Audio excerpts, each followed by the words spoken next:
Určite sa mi páčila hlavne tá príležitosť, že sme sa vôbec mohli ísť, lebo si myslím, že za normálnych bežných okolností, ako sama študent, by som sa v živote do takých výrobných podnikov nedostala, ako napríklad Volkswagen alebo Proterm.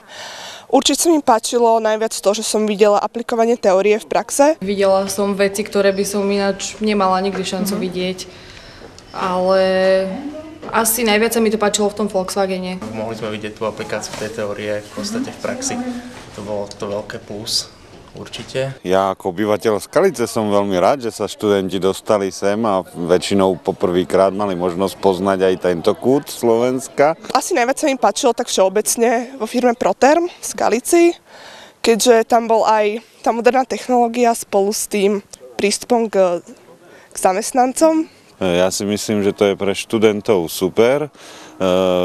Samozrejme, ak by sa podarilo dotiahnuť užšiu spoluprácu medzi školou a tými podnikmi do nejakej permanentnej spolupráce aj na riešení problémov firiem, na pomoci využití kreativity študentov, tak by to bolo krok vpred, ale ako prvý krok je to určite prínosom. A mne sa napríklad páčilo aj to, že som videla to app znútra, konečne ten Volkswagen app a tie Citigo maličká očička, akože nemala som možnosť zatiaľ ich vidieť tak znútra, takže super. Mám taký zatiaľ pozitívny názor.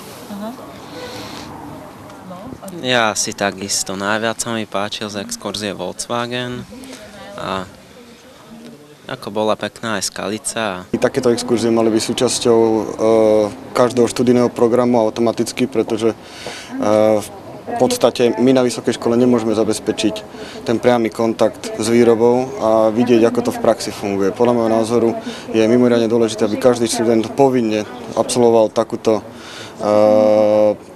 exkurziu, minimálne do jednej fabriky. Mňa bavila strašne tá výroba tých aut vo Volkswagene. Ale mne sa strašne páčil ten proterm tým prístupom k zamestnancom, že to nebolo proste také ako vo Volkswagene, to mi prišla taká robotická robota úplne, že človek ako robot a vôbec nie ako taký ľudský prístup k ľuďom, ale ten proterm bol úplne super. Teoreticky toto všetko vyučujeme a vieme, ale dozvedel som sa to, jak to naozaj vyzerá. Hlavne zásobovací systém Just in Time a Kanban, Kaizen a vôbec tieto systémy.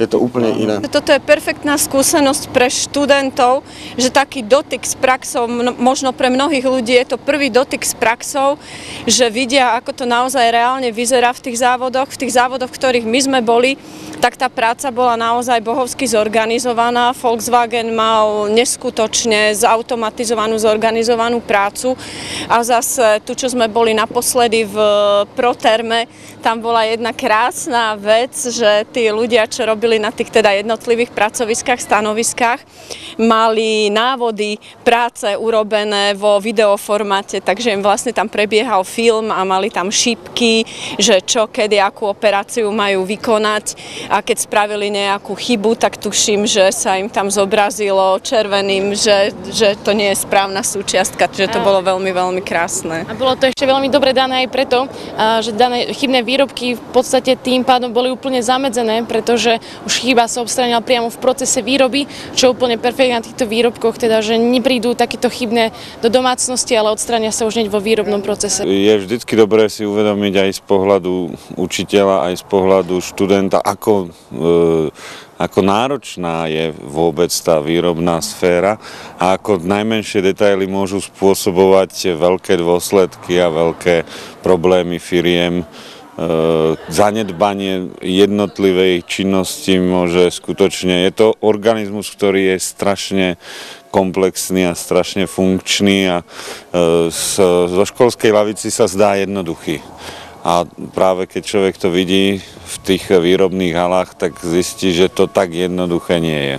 Sme videli aj v Proterme, ako sa snažia budovať inovatívnu kultúru a rozprával tam nám jeden pán, že teda aké je to neľahké a ako musia s ľuďmi, jednotlivými ľuďmi a so skupinami ľudí pracovať a naozaj sa snažia vytvoriť ale takú tvorivú, kreatívnu kultúru vo firme, čo je teda veľmi pracné a sami sme videli tam nejaké začiatky, tak budeme pozorovať, ako sa im to podarí. A myslím, že aj pre našich študentov najmä z tohoto pohľadu je to dôležité, lebo my technici nie sme, ale práve z toho pohľadu manažérskeho, ako proste budujú nové hodnoty vo firme.